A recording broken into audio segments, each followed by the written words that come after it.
Matthew 14:23 says, He went up on the mountain by himself to pray. This is specifically speaking of Jesus getting away from people.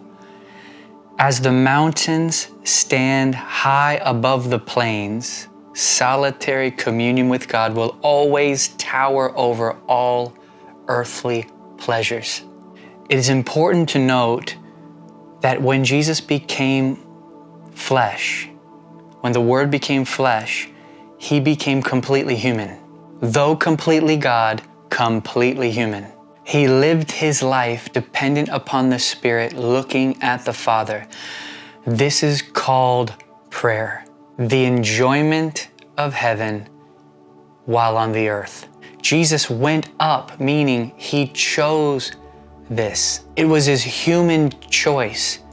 It was His human expression of dependency. It was the surrender of His human will to the Father. This is what we must choose as well. A daily recognition of our inability and our need for God. As a day is set before us, we must set our hearts to depend upon the Spirit and look to the Father. This will align our wills and order our affections. Someone may say, how do I do this? When the scripture says He went up, this means He detached from the things that are below. He left everything behind. He not only went away from people, He went up above all things. There is nothing higher than laying low before God. There is no higher ministry than laying your life at the feet of Jesus.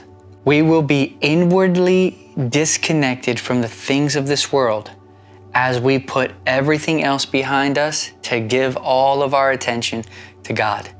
Notice that He's by Himself. It is solitude and solitude alone where men are lifted up above the earth, above things, and most importantly, above themselves. Jesus, as a human, demonstrated that humanity's greatest need is solitude with God.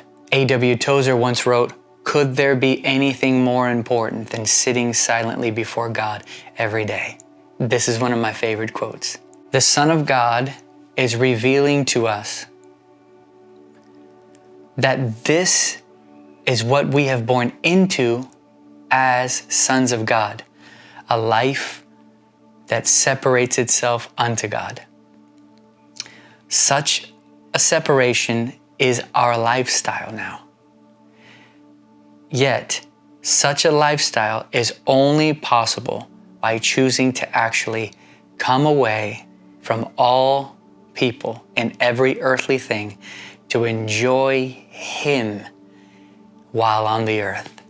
This is the highest calling and the greatest thing that can be done by a human. I speak to you to encourage you once again to do the same thing. May God grant you grace to literally make room for Him and prepare for two.